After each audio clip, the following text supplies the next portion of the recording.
Buat teman-temanku yang baru gabung, bisa cek di playlist untuk urutan videonya, dan bisa juga cek di playlist untuk judul barunya.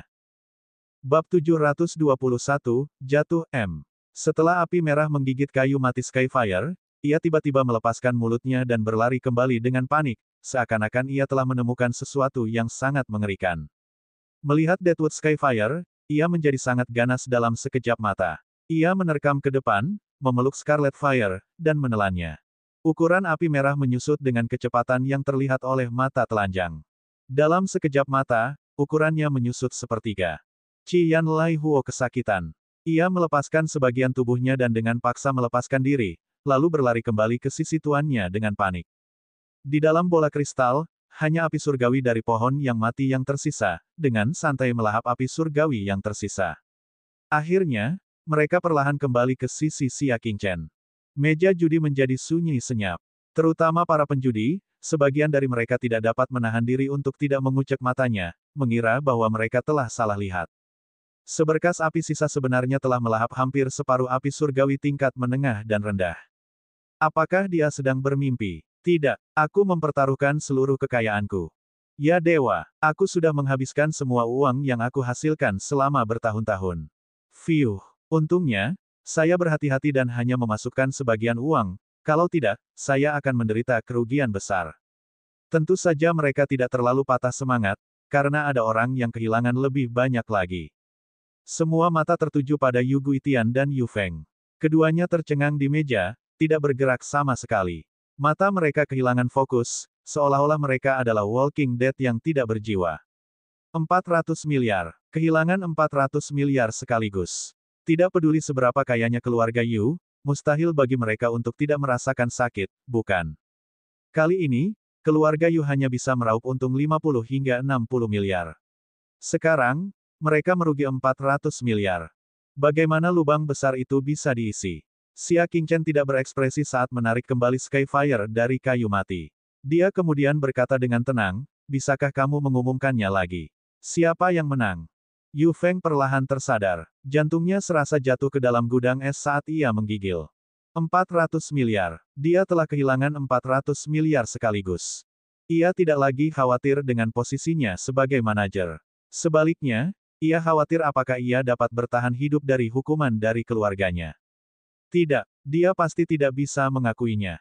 Dalam hal taruhan, kamu menang. Yu Feng tidak berani mengumumkan sesuatu di depan banyak orang karena itu akan menghancurkan reputasi keluarga Yu. Tapi kami curiga kamu curang. Jadi, kami tidak bisa memberikan 400 miliar itu kepadamu untuk saat ini. Kami akan memberikan jawaban setelah kami mengetahui kebenarannya, kata Yu Feng. Setelah mengetahui kebenarannya, itu berarti mengulur-ulur waktu tanpa batas, dan kemudian membiarkannya tak terselesaikan. Xia Qingchen sama sekali tidak terkejut. Apakah kamu punya bukti? Saat semua orang memperhatikannya, bagaimana Xia Qingchen punya kesempatan berbuat curang? Terlebih lagi, bola kristal di meja judi sepenuhnya mengisolasi pemiliknya dari api langit, yang mengakhiri peluang terjadinya kecurangan. Dia terus bersikeras bahwa Xia Qingchen telah berbuat curang, jelas ingin mengingkari utangnya. Yu Feng menjawab, belum. Namun, kemenanganmu sangat aneh dan jelas tidak masuk akal, jadi klubku punya alasan untuk percaya bahwa kamu curang. Kembalilah dan tunggu dengan sabar penyelidikan kami, dan kami akan memberitahu kamu saat sudah ada hasilnya. Sikapnya brutal dan sombong. Di dalam hatinya, Xia Qingchen hanyalah karakter kecil. Jadi bagaimana jika dia mengingkari utangnya? Jika kau mampu, datanglah ke rumah keluarga Yu dan bertukar pikiranlah denganku. Sambil berkata demikian, dia mengulurkan tangannya dan hendak mengambil kembali ke 400 kartu api yang ada di atas meja. Sudah. Liontin giok merah menyala tiba-tiba ditarik keluar dari lengan baju Xia Qingchen.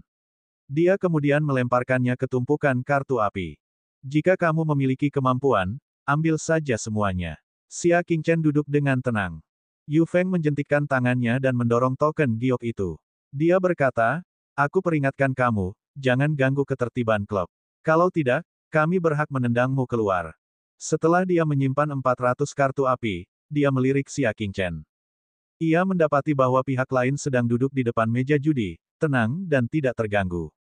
Tangannya disilangkan, memegang dagunya, dan ia menatapnya dengan tenang. Kamu bisa terus bermain di klub dan menunggu hasil investigasi kami. Yu Feng berkata dengan hati nurani yang bersalah. Setelah mengatakan itu, dia berbalik dan bersiap untuk pergi. Sebelum pergi, dia melirik ke meja judi untuk melihat apakah masih ada kartu api yang tersisa. Pandangannya secara alami tertuju pada liontin giok merah menyala yang terletak di atas meja judi. Itu adalah sesuatu yang Xia Qingchen lemparkan sebelumnya. Dia tidak memperhatikannya dengan saksama sebelumnya. Sekarang, dia tidak mau melihatnya secara detail. Itu hanya sekilas. Akan tetapi, dengan tatapan itu, pupil matanya mengecil hebat, dan pandangannya yang tadinya menjauh beralih kembali secepat kilat. Matanya terfokus pada liontin giok merah menyala. Gaya liontin giok dan kata-kata di atasnya sangat jelas. Permukaan liontin giok itu dipenuhi kabut. Itu adalah tanda pengenal khusus yang terbuat dari Qi. Di tengah token, muncul 4 karakter yang berani dan kuat, Putri Yanyu. Hualala, para penjudi di sekitar meja semuanya mengubah ekspresi mereka dan membungkuk tanpa ragu-ragu. Token giok ini adalah token milik Putri Komandan Yanyu. Melihat perintah itu seperti melihat orangnya sendiri. Tubuh tua Yu Feng bergetar dan dia berkata dengan kaget, kamu salah satu anak buah Putri Yanyu. Ada sesuatu yang tidak dikatakannya. Bahkan orang-orang di bawah komando Putri Yanyu tidak bisa begitu saja memiliki token. Itu hanya mungkin kalau itu adalah seseorang yang penting bagi Putri Yanyu. Jari Xia Qingchen mengetuk pelan meja judi sambil berkata dengan acuh tak acuh, jadi, apakah kamu akan memberiku 400 miliar sekarang, atau kamu akan meminta Putri Yanyu untuk datang dan memintanya? Bibir Yu Feng bergetar. Seperti apakah keberadaan Putri Komandan Yanyu? Dia adalah salah satu putra kesayangan Pangeran Liang dan memiliki pengaruh yang besar. Bahkan keluarga Yu tidak berani memprovokasi dia. Jika dia tahu bahwa keluarga Yu telah mempermalukan rakyatnya dan menahan 400 miliar Liang Yuan, dia tidak dapat membayangkan konsekuensinya. Yu Feng menggertakkan giginya dan segera mengeluarkan 400 kartu api yang baru saja disimpannya. Dia meletakkannya dengan rapi di hadapan Xia Qingchen. Tuan muda, tolong periksa. Xia Qingchen melirik sekilas dan berkata, apa, kamu tidak akan menyelidikiku karena curang? Yu Feng menundukkan kepalanya dan buru-buru berkata, saya bingung. Saya harap tuan muda bisa memaafkan saya. Barulah Xia Qingchen mengambil 400 miliar itu. Ia berdiri dengan santai dan berjalan menuju tempat perjudian lainnya. Berdasarkan aturan, dia telah berhasil berjudi 1 kali. Jadi dia dapat memasang 2 taruhan berturut-turut. Yu Feng menggigil, dia masih ingin terus bertaruh. Dia sudah menang 400 miliar, masih belum puas juga ya. Paman klan, dia sengaja menjadikan klan Yu sebagai musuh kita, kata Yu Guitian dengan wajah pucat. Sudah, yang dia dapatkan sebagai balasan adalah Yu Feng berbalik dan menamparnya. Matanya dipenuhi amarah. Kamu masih punya muka untuk mengatakan itu. Jika Yu Guitian tidak berpikir itu adalah taruhan, klub tidak akan kehilangan 400 miliar. Bagaimana dia akan menjelaskan hal ini kepada keluarganya? Bayar dengan nyawamu. Jika aku berakhir dalam keadaan yang menyedihkan, Yu Guitian, hidupmu juga tidak akan mudah. Yu Feng sangat marah. Itu semua gara-gara kepribadian keras kepala Yu Guitian lah keluarga Yu berakhir dalam keadaan begini. Yu Guitian merasakan sakit yang membakar di wajahnya. Diam-diam dia mengepalkan tinjunya, kebenciannya terhadap Xia Qingchen semakin dalam. Orang yang bermarga Xia. Namun, dia tetap tenang dan berkata, Paman klan, masih belum terlambat untuk menyelamatkan mereka sekarang. Bukankah masih ada aula kaisar di klub itu? Dan sayangnya, pedang gila itu ada di dalam. Yu Feng sedikit tenang. Dia mengerti bahwa 400 miliar yuan milik Xia Qingchen tidak dapat dibawa keluar dari tempat ini apapun yang terjadi. Dia harus memikirkan cara untuk membuatnya tetap tinggal. Pedang gila kebetulan adalah pembeli kayu mati Skyfire. Jika mereka diatur untuk bertarung, apakah Xia Qingchen masih memiliki kesempatan menang? Saya pikir kita telah meremehkan kekuatan api sisa dari api surgawi kayu mati, lanjut Yu Guitian. Saya tidak menyangka bahwa api sisa memiliki kemampuan untuk berubah menjadi api merah. Namun, jika Yu Huo bertemu dengan api surgawi kayu mati yang sebenarnya, tidak ada ketegangan tentang hasilnya, kan? Petik 2. Yu Feng menganggukkan kepalanya dan menyetujui rencana Yu Guitian. Dia menoleh dan melihat Xia Qingchen sudah tiba di meja judi lainnya. Namun, ketika para bandar di meja judi melihat kedatangan Xia Qingchen, siapakah yang berani bertaruh? Bab 722, akhirnya masuk perangkap. Mereka menurunkan peluang untuk kedua belah pihak. Jika demikian, bahkan jika Xia Qingchen memasang taruhan, keuntungan yang akan diperolehnya akan sangat kecil. Itu akan membuang-buang waktu. Melihat ini, Yu Feng kembali tenang dan berjalan mendekat sambil tersenyum. Tuan muda, tempat ini adalah tempat perjudian untuk orang biasa. Tidak pantas bagi orang kaya sepertimu untuk berada di sini. Ada juga aula kaisar di klub itu. Ada orang yang menawar puluhan miliar di sana. Apakah Anda tertarik, Tuan muda? Tentu saja, Xia Qingchen datang ke sini hari ini justru untuk memenangkan aula ini. Pimpin jalan. Xia Qingchen tidak mengatakan apa-apa dan berbicara langsung. Yu Feng langsung menatap Yu Guitian dan yang terakhir pergi ke aula kaisar untuk membuat pengaturan. Aula kaisar terletak di lantai 2, tepat di sebelah timur aula. Itu adalah loteng yang mewah dan mandiri, dan dijaga oleh 10 master tingkat tengah alam bulan kecil. Siapapun yang mencoba menerobos masuk akan berakhir dalam keadaan menyedihkan. Dia tiba di loteng. Hanya ada 5 orang di gedung itu, dan mereka saat itu sedang berjudi dengan malas. Namun apa yang terjadi sebenarnya mengejutkan. Semuanya adalah kartu api dengan batas kredit 1 miliar, dan jumlahnya tidak kurang dari 1000. Dengan kata lain, taruhan di meja judi lebih dari 1 triliun. Keluarga Tingsue telah mengumpulkan kekayaan dari pegunungan bulan surgawi dan daerah di sekitarnya selama setahun terakhir, tetapi jumlah yang mereka kumpulkan hanya 1 triliun. Kekayaan meja judi di depannya sebanding dengan pendapatan tahunan menara pendengar salju. Sungguh mengejutkan. Kedatangan Xia Qingchen membuat mereka berlima menoleh. Untuk bisa naik ke gedung ini, mereka semua harus berstatus dan kuat. Mereka benar-benar tidak dapat memahami pemuda yang tidak dikenal ini, Xia Qingchen. Apakah ini ahli judi baru yang kamu sebutkan?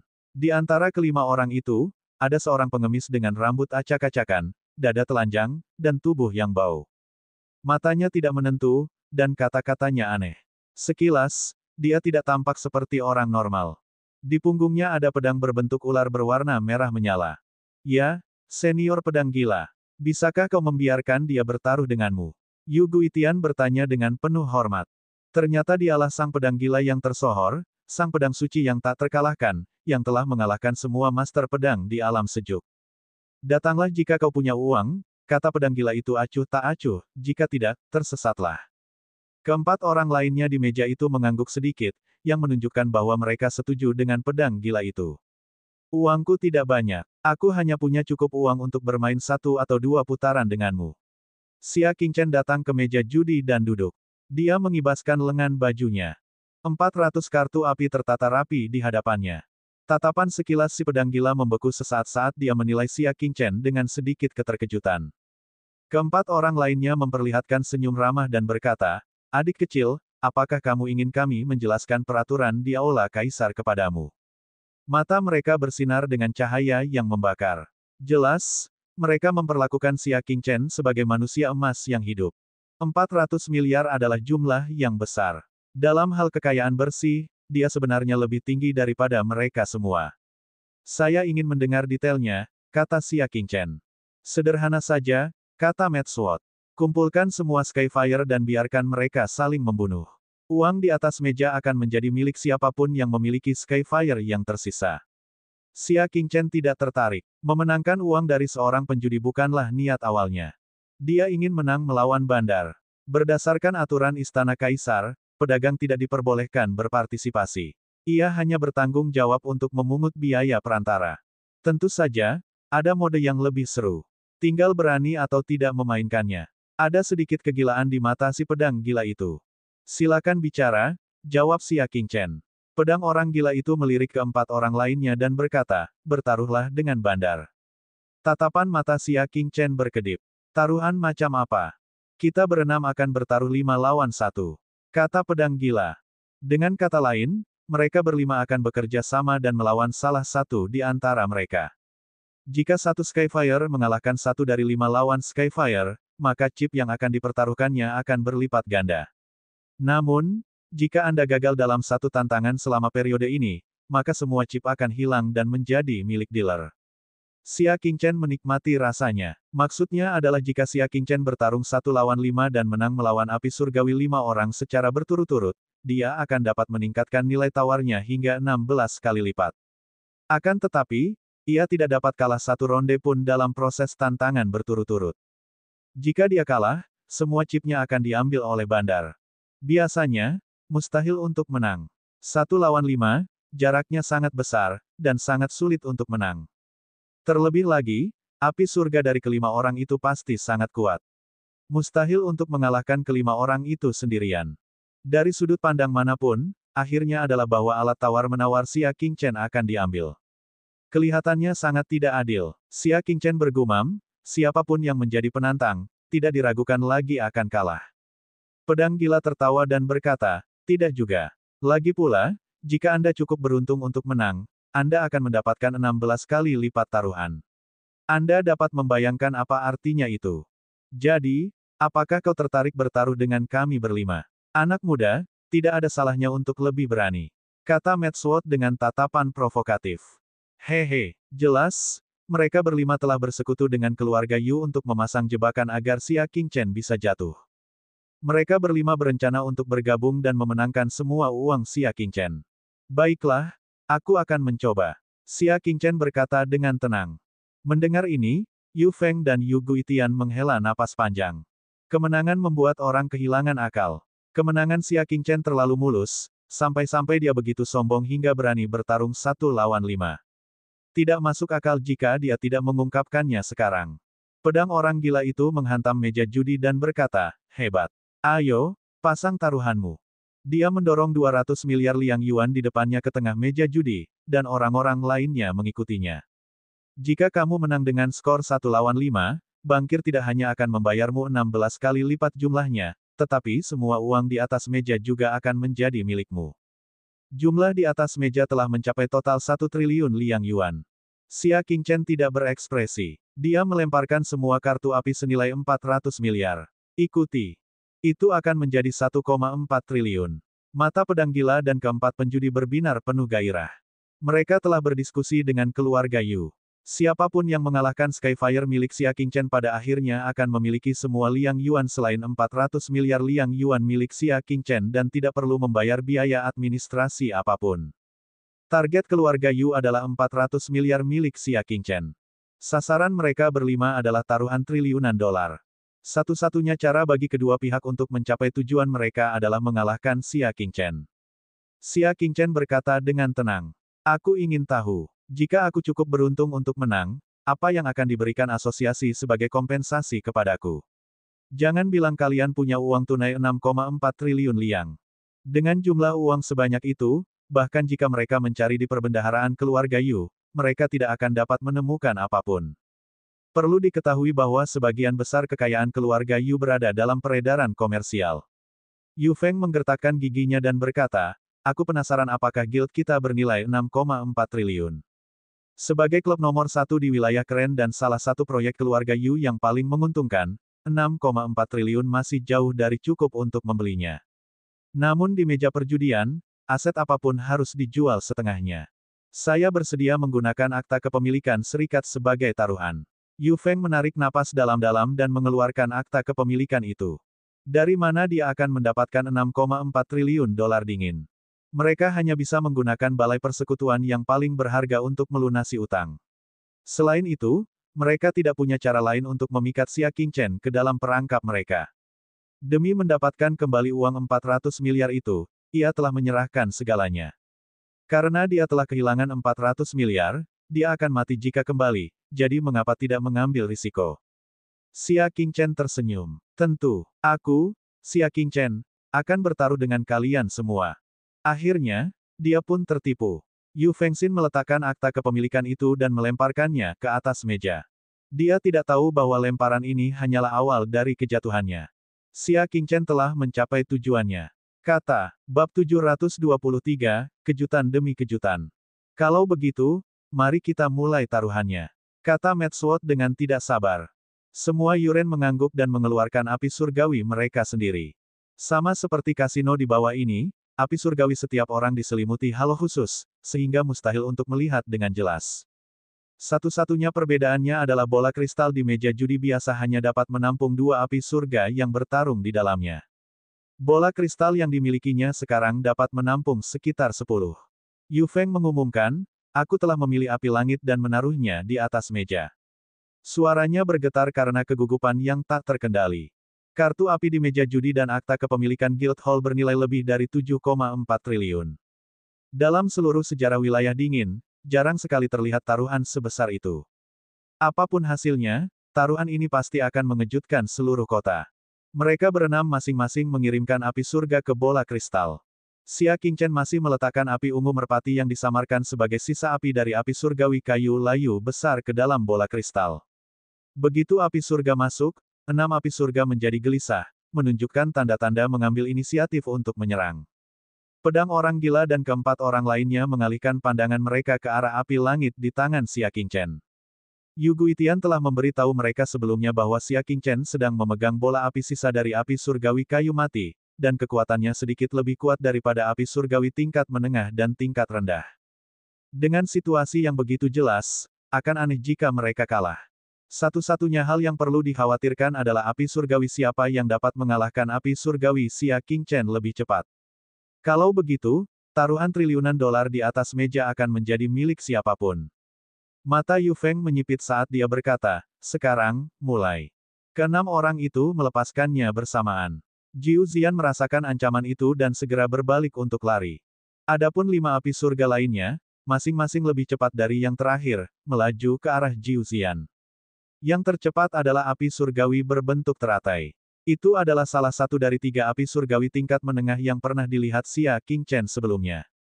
Haha, 1 triliun. Aku akan menerimanya tanpa ragu. Pemilik teratai api surgawi adalah seorang pria parubaya dengan kulit kemerahan. Dia adalah pemilik beberapa restoran, Huang Xuan. Keluarganya telah menghabiskan banyak uang untuk membeli api surgawi yang tak bersuara. Mereka juga telah mempertaruhkan seluruh tabungan mereka di meja judi, siap untuk bertaruh besar. Ketika api surgawinya melampaui api surgawi lainnya dan terbang menuju Jiu Zian, dia akhirnya tertawa. Terkutuk, pedang orang gila dan wajah ketiga orang lainnya menjadi gelap. Sebelumnya, saat Huang Xuan berjudi dengan mereka, ia menggunakan Skyfire tingkat sedang rendah. Tetapi siapakah yang tahu bahwa ia telah menyembunyikan api surgawi tingkat menengah yang bahkan lebih kuat, yaitu api surgawi teratai yang terkenal karena kecepatannya. Wajah Matt Sword dan ketiga orang lainnya menjadi suram saat mereka menyaksikan dengan tak berdaya ketika api surgawi Lotus mengejar sisa api surgawi kayu mati dan menggigitnya. Hahaha, Huang Xuan tidak dapat menahan tawa kerasnya, seolah-olah uang 1 triliun itu sudah ada di tangannya. Yu Feng dan Yu Guitian juga menatapnya dan tidak berani berkedip. Api teratai surgawi seharusnya mampu menghancurkan gumpalan api sisa ini tanpa ketegangan apapun, bukan? Namun siapa sangka pada saat itu, terjadi perubahan yang tiba-tiba. Tepat saat Yu Huo hendak digigit, dia tiba-tiba berbalik dan menggigit api surgawi teratai. Selain itu, api surgawi Lotus tampaknya telah merasakan sesuatu dan berbalik untuk melarikan diri.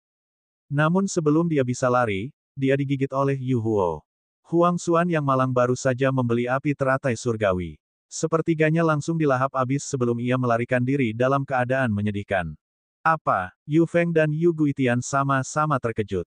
Api surgawi dari kayu mati begitu kuat.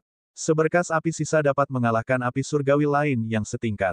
Huang Xuan tercengang saat melihat api surgawi yang mengalir kembali ke arahnya. Dia tercengang. Setelah sesaat terkejut, keempat orang lainnya menjadi sangat gembira dan memerintahkan api surgawi mereka untuk menerkam ke depan. Di antara semuanya, api surgawi dari kayu mati adalah yang paling lambat karena mengandung jejak atribut kayu. 3 api surgawi lainnya adalah yang pertama menyusul. 1 triliun itu milikku. Salah satu lelaki tua berambut perak tak dapat menahan tawa. Api langitnya adalah yang terakhir dari 3 api langit kelas menengah yang pernah dijualnya sebelumnya. Itu disebut api matahari tirani. Dalam hal kekuatan, ia merupakan yang tertinggi di antara 3 api surgawi besar. Pada taruhan sebelumnya, dia telah melahap habis api surgawi tingkat menengah rendah milik orang lain dalam satu tarikan napas, tanpa meninggalkan residu apapun. Itu sangatlah dahsyat, dan dia sendiri punya jati diri lain yang dihormati semua orang di sini, guru spiritual Si Jue Feng. Puncak Si Jue adalah seorang guru spiritual bintang 3,5. Ia sangat terkenal dan banyak keluarga memperlakukannya sebagai tamu terhormat. Sebagai seorang guru roh, keakrabannya dengan api langit dan kendalinya terhadapnya adalah sesuatu yang tidak dapat dilakukan oleh orang biasa. Sebuah bola api surgawi berwarna biru terlihat melingkari jarinya. Api surgawi menari-nari dalam lintasan khusus di udara, dan nyala api matahari yang kejam di bola kristal itu tampak keganasannya bangkit, dan ia melompat ke kiri dan kanan, menendang dua api surgawi di sampingnya. Kemudian, dia menerkamnya sendirian, ingin melahap sisa api dari kayu mati Skyfire. Dua orang lainnya sangat marah, tetapi mereka hanya bisa menyaksikan api surgawi mereka tertinggal dan direbut oleh api matahari yang kejam. Namun, perubahan mendadak terjadi lagi. Yu Huo sama sekali tidak takut, dan dengan berani menerjang maju. Kedua bola api surgawi itu saling melahap di tempat. Menurut akal sehat, seharusnya api matahari tiranlah yang menelan api yang tersisa dalam sekejap. Namun, hasilnya mengejutkan. Api matahari tiran terus melemah dengan kecepatan yang lebih cepat, dan dalam sekejap mata, ia telah menjadi lebih kecil. Api matahari tirani yang tadinya agresif, merasa terancam dan segera melepaskan mulutnya dan berlari kembali ke sisi tuannya. Ia seperti anjing liar yang diganggu, gemetar. Si Jue Feng tercengang. Api matahari yang kejam benar-benar kalah dari bola api sisa. Apakah ada kesalahan? Dia menatap Yu Huo dengan tatapan dalam, tenggelam dalam pikirannya. Jantung Yu Feng dan Yu Guitian mulai berdetak kencang. Itu tak terduga. Itu terlalu tak terduga. Bagaimana api sisa dari api surgawi tingkat menengah dapat mengalahkan amukan api matahari yang dahsyat yang jauh lebih kuat dari tubuh aslinya. Dulu mereka mengira telah meremehkan kekuatan api surgawi kayu mati. Itulah sebabnya api sisa pun dapat meletus dengan kekuatan seperti itu. Tetapi sekarang, tampaknya hal itu sama sekali tidak terjadi. Ada masalah besar dengan sisa api ini. Seperti yang diharapkan. Melihat hal ini, dua api surga lainnya tidak mematuhi perintah tuannya dan mundur, tidak berani maju dan melahap api yang tersisa. Jantung Yu Fengxin berdebar kencang. Kepalanya terasa ringan, seakan-akan langit akan runtuh. Kalau dia kehilangan klub, dia tidak akan mati lagi, tapi, dia meninggal tanpa tempat pemakaman. Balai Persekutuan adalah salah satu bisnis inti keluarga Yu. Setiap tahun, balai tersebut memberikan 10% kekayaannya kepada keluarga Yu. Jika dia kehilangannya, Yu Hualong akan mengulitinya hidup-hidup. Jantung Yu Guitian berdebar kencang. Dia menatap Xia Qingchen yang tampak tenang, dan akhirnya menyadari bahwa dia mungkin telah tertipu. Xia Qingchen jelas bukan orang bodoh yang tidak mengerti api surgawi. Sebaliknya, sangat tersembunyi. Mirip seperti parade militer Northwest Legion. Ketika semua orang tidak optimis, mereka mengejutkan Northwest Legion dengan penampilan mereka yang memukau. Namun, ketika dia melihat sisa kayu mati Skyfire, hatinya menjadi tenang kembali. Berbeda dengan rasa takut terhadap api surgawi lainnya, api surgawi yang layu itu tetap menyerbu, dan itu sangat ganas. Yu Feng pun menyadari hal ini dan menenangkan dirinya. Itu benar. Seberapa kuat pun bara api itu, dapatkah ia lebih kuat daripada tubuh utamanya? Mendesis. Api surgawi mengeluarkan suara mendesis, seolah-olah sedang marah. Ia melompat dan menggigit sisa api yang jatuh. Tubuhnya 10 kali lebih besar dari Yu Huo. Saat ia melahapnya dengan ganas, api yang tersisa pun menyusut dengan cepat. Melihat ini, Yu Feng hampir berteriak kaget. Bab 724, tertawa sampai akhir. Menurut aturan, bahkan jika api surgawi Xia Qingchen dapat bertahan hingga ronde kelima, asal dia gagal, semua usahanya sebelumnya akan sia-sia. Senyum lebar muncul di wajah Yu Guitian. Dia benar, untuk menghadapi Yu Huo, dia harus menggunakan tubuh utamanya. Karena rencana ini datang darinya, dia pasti akan mendapat imbalan setelah ini. Hahaha, si pedang gila tertawa. Akulah orang terakhir yang tertawa. Apakah itu Huang Xuan atau si Jue Feng, masih terlalu dini untuk merasa bahagia. Wajah keempat orang lainnya sehitam hati babi. Siapa yang mengira bahwa pada akhirnya, pendekar gila akan tetap mendapatkan hasil yang lebih baik. Hanya mata puncak si Jue yang bersinar terang saat dia menatap api yang tersisa. Sebagai guru spiritual yang paling mengerti tentang api surgawi, dia tidak menyangka pedang gila itu akan menjadi pemenangnya. Api sisa itu mungkin bukan api sisa dari api surgawi kayu mati. Seperti yang diharapkan, pupil matanya mengecil saat dia mendapati bahwa setelah sisa api menyusut, ia menampakkan tentakel ungu yang aneh. Ketika semua api yang tersisa terserap, tubuh sebenarnya yang tersembunyi dalam api akhirnya terungkap. Itu adalah api surgawi seukuran telur merpati, ditutupi tentakel. Api ungu merpati. Si Jue Feng berseru kaget. Yang lainnya tidak tahu apa itu Jiu Xian. Mereka hanya menatap api surga baru dengan heran. Apakah Jiu Ziyan sangat istimewa? Pedang gila itu juga tercengang. Si Jue Feng menghela napas panjang dan berkata dengan bangga, tidak istimewa. Hanya sedikit lebih kuat, seharusnya tidak ada saingan di antara kelas menengah dan menengah. Tidak ada yang cocok. Pedang gila itu menatap kedua sisi lagi. Kayu matinya, Skyfire, telah melilit Jiu Ziyan dan hendak melahapnya sepenuhnya. Namun, tiba-tiba, api surgawi dari kayu mati menyusut setengah. Kemudian dia mundur ketakutan dan berlari ke arah pedang orang gila itu. Namun, tentakel Jiu Ziyan melekat erat pada kayu mati Skyfire, dan dia menelannya, menyebabkan kayu mati Skyfire menyusut dengan kecepatan yang terlihat oleh mata telanjang. Berhenti, berhenti. Pedang gila itu menghantam meja dan meraung. Bukan karena ia bersedih hati dengan api surga miliknya, tetapi karena ia tak bisa menerima kenyataan bahwa ia telah kalah. Baru setelah Xia Qingchen memberi perintah, Jiu Ziyan dengan enggan melepaskannya dan melompat kembali ke sisinya. Dibandingkan saat dia dibebaskan, Jiu Ziyan ukurannya jauh lebih besar, dari seukuran telur merpati menjadi seukuran telur liar. Pada saat ini, suasana di meja judi begitu berat, bagaikan medan pertempuran hidup dan mati. Selain Xia Qingchen, ekspresi semua orang lainnya sangat tidak sedap dipandang. Ekspresi Xia Qingchen tenang. Kemenangan dan kekalahan sudah diputuskan. Semua yang ada di atas meja adalah milikku. Tunggu sebentar. Yu Feng menekan akta kepemilikan rumah besar di atas meja. Kau tidak bisa menarik kembali kata-katamu lagi. Kata Xia Qingchen dengan tenang. Hukuman yang dijatuhkan keluarga Yu sangat mengerikan. Mungkinkah mereka mudah menyinggung Putri Yanyu? Tidak, aku tidak ingin menarik kembali kata-kataku. Aku hanya ingin bertaruh lagi. Dahi Yu Feng penuh keringat. Matanya merah. Orang luar mungkin tidak dapat memahami mentalitasnya. Karena dia telah kalah, dia harus segera menghentikan kekalahannya. Namun pada kenyataannya, inilah psikologi penjudi yang sebenarnya, semakin sering kalah, semakin besar keinginan mereka untuk menang lagi, hingga akhirnya mereka kehilangan segalanya. Xia Qingchen menatapnya dengan tenang. Apa lagi yang bisa kamu hilangkan? Tanyanya. Jika ia ingin memenangkan kembali akta kepemilikan, ia harus mengeluarkan chip yang nilainya setara dengan akta kepemilikan. Dia hanyalah anggota biasa dari keluarga Yu. Kehilangan sertifikat tanah sudah menjadi batasnya. Apa lagi yang bisa dia hilangkan? Yu Feng menunjuk dirinya sendiri dan berkata dengan mata merah, apakah hidupku cukup? Xia Qingchen menggelengkan kepalanya. Bagiku, hidupmu tidak bernilai sepeser pun. Yu Feng merasa cemas. Ia mencari-cari di sekujur tubuhnya dan akhirnya mengeluarkan akta kepemilikan lama dari setumpuk kertas. Ini adalah bagianku dari tambang Yimo. Aku memiliki sebuah bukit kecil. Milik Yimo milikku. Xia Qingchen sedikit terkejut. Alam dingin itu ternyata memiliki biji Yimo. Biji ini tidak memiliki kegunaan lain kecuali untuk menempa platform ascension surga. Platform kenaikan surga hanya berguna bagi para pembangkit tenaga listrik yang hendak menerobos ke alam dewa. Biji Yimo sangat langka di dunia fana, hampir tidak ada. Dari segi nilai, sepotong seukuran ibu jari bisa bernilai 1 miliar liang yuan.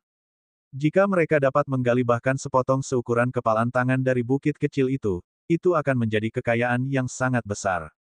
Oleh karena itu, hati Xia Qingchen tak dapat menahan rasa tergerak. Sekalipun dia tidak menjualnya, itu tetap akan menjadi suatu kebutuhan saat dia menjadi dewa. Tidak buruk. Aku juga ingin bertaruh lagi. Pedang gila membanting meja dan meletakkan pedang berbentuk ular di punggungnya di atas meja. Ini adalah artefak nirvana tingkat kelima, pedang ular darah. Cukup untuk 100 miliar. Artefak nirvana kelas 5 tidak hanya bernilai 100 miliar. Di seluruh wilayah dingin, tidak ada master jiwa bintang 5. Senjata jiwa bintang 5 selalu menjadi eksistensi legendaris. Belum lagi yang 100 miliar, kalau 200 miliar pun pasti ada yang berebut beli. Aku tidak tertarik pada pedang. Xia Qingchen berkata dengan tenang. Dia memiliki pedang yang patah di tangannya, jadi mengapa dia masih membutuhkan pedang ular darah? Namun, karena kamu bersedia menggunakannya sebagai taruhan, aku bersedia menerimanya, Xia Qingchen setuju. Pedang ular darah ditempa dari batu ular darah alami dengan hanya sedikit bahan tambahan. Jika bahan pelengkap dapat dihilangkan, sepotong besar batu ular darah lengkap dapat diperoleh. Batu ini merupakan bahan utama untuk memurnikan banyak artefak penting nirvana. Sayang sekali jika dimurnikan menjadi pedang. Hitung aku. Mata si Jue Feng berkedip. Dia membalikkan telapak tangannya dan menepuk setumpuk kertas di atas meja. Ada surat tanah, kontrak dagang, kontrak kerja, dan seterusnya. Pedang gila terdiam. Orang tua sih, kau bahkan lebih gila dariku. Kau mempertaruhkan istana roh yang telah kau bangun sepanjang hidupmu. Ada 3 aliansi master roh besar di wilayah Liang.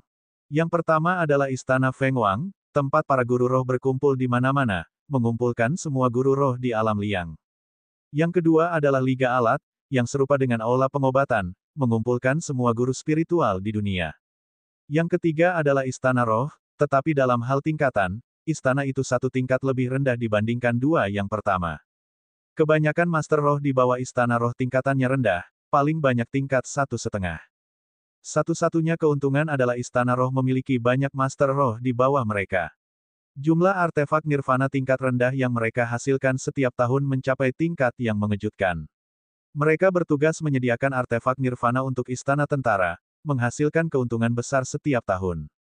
Istana Penganugerahan Raja dan Aliansi Senjata selalu ingin menjadikan Istana Roh sebagai kekuatan bawahan, tetapi mereka tidak pernah berhasil. Dia tidak menyangka si Jue Feng akan melemparkan semuanya ke meja judi. Si Jue Feng tidak berekspresi. Kekuatan hanyalah objek eksternal, tidak apa-apa untuk melepaskannya. Namun, sebagai seorang pendekar pedang, akan menjadi masalah besar jika Anda melepaskan pedang Anda.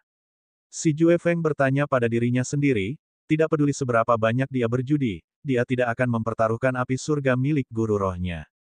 Hehe, aku mungkin tidak akan kalah. Pedang gila tersenyum misterius. Si Jue Feng tidak lagi memperhatikannya.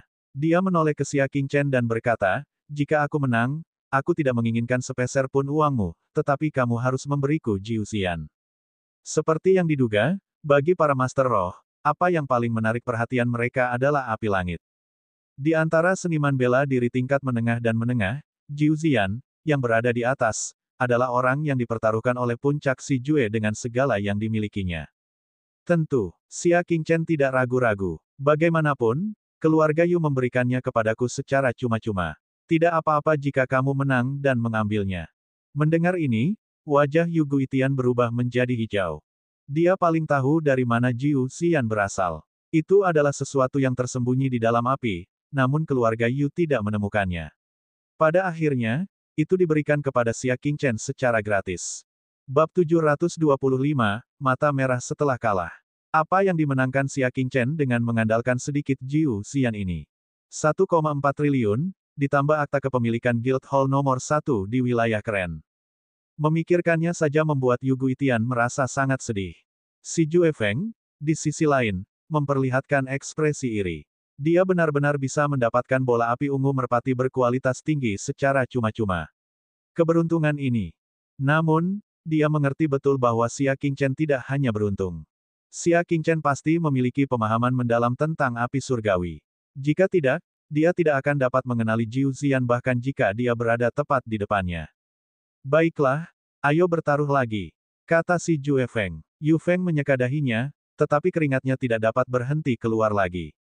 Tak seorang pun dapat memahami betapa besarnya tekanan mental yang dialaminya. Dia bertukar pandang dengan pedang orang gila itu. Orang gila itu mengangguk sedikit dan membungkuk untuk mengambil barang-barang itu tanpa berkata apa-apa. Yu Feng mengambil kesempatan itu untuk menendang sekantung bubuk mesiu. Pedang orang gila mengambilnya tanpa suara dan memasukkannya ke dalam lengan bajunya. Karena Yu Feng meminta taruhan lagi, dia tidak memiliki tujuan yang tanpa tujuan. Bubuk obat itu mempunyai khasiat yang sangat istimewa. Putaran kedua perjudian dimulai sekarang. Mereka bertiga sekali lagi menempatkan api surgawi yang disembunyikan oleh Halo ke dalam bola kristal.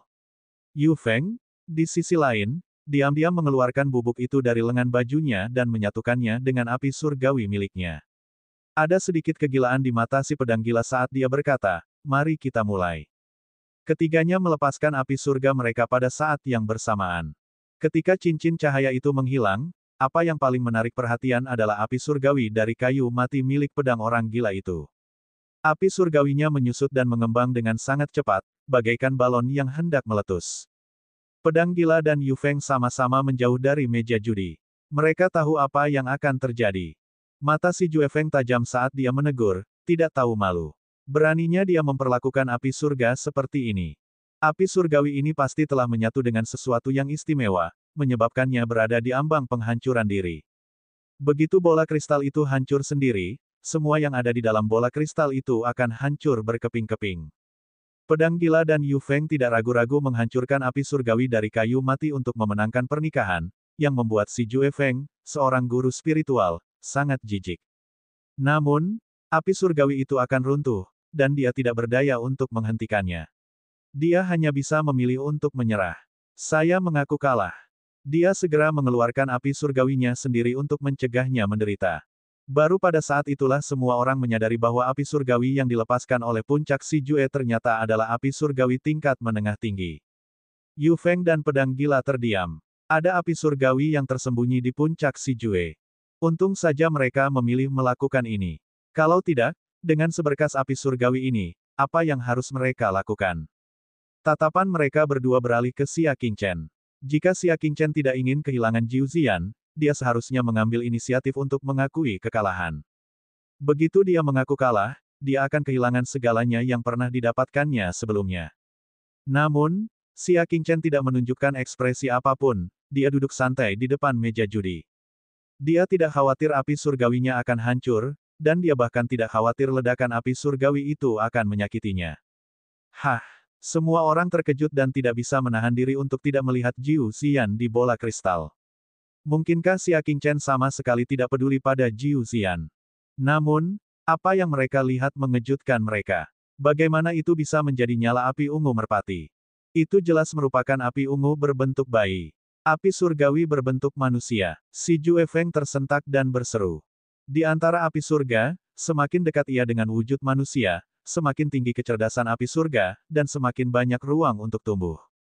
Biasanya, api surga yang berbentuk monyet dan kera dapat dijual dengan harga 10 kali lipat dari harga tertinggi pada tingkat yang sama. Dalam wujud manusia, itu adalah harta tak ternilai yang tidak akan dijual oleh siapapun. Pemuda di depannya benar-benar memiliki api surgawi berbentuk manusia. Itulah impian utama seorang guru spiritual.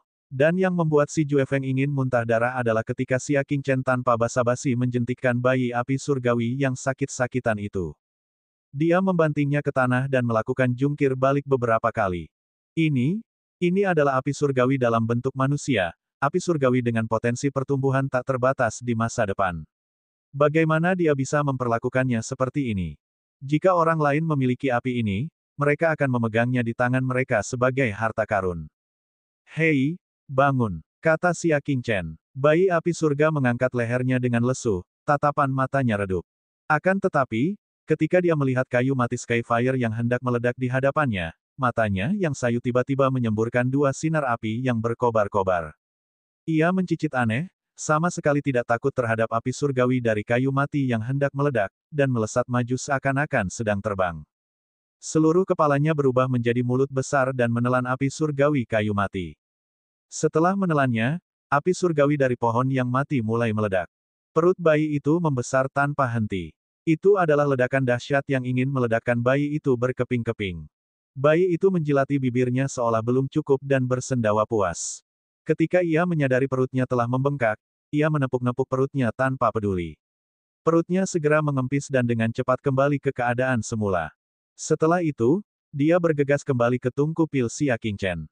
Serangkaian jejak kaki hangus tertinggal di bola kristal. Pemandangan ini membuat semua orang ketakutan. Api surgawi yang menghancurkan diri sendiri dari kayu mati itu baru saja dicerna. His, api langit tingkat menengah kelas atas. Si Jue Feng langsung mengenalinya dan berseru kaget. Ekstrim, kelas atas. Pikiran Yu Feng menjadi kosong. Dia benar-benar kalah. Pedang gila tertegun di tempat, menatap pedang ular darahnya dengan linglung. Xia Qingchen tidak berekspresi. Dia menyingsingkan lengan bajunya dan mengambil 1400 miliar dolar liang, akta kepemilikan Balai Persekutuan, pedang ular darah, istana roh, dan kontrak lainnya, serta perjanjian untuk tambang tinta kedua, ke tangannya.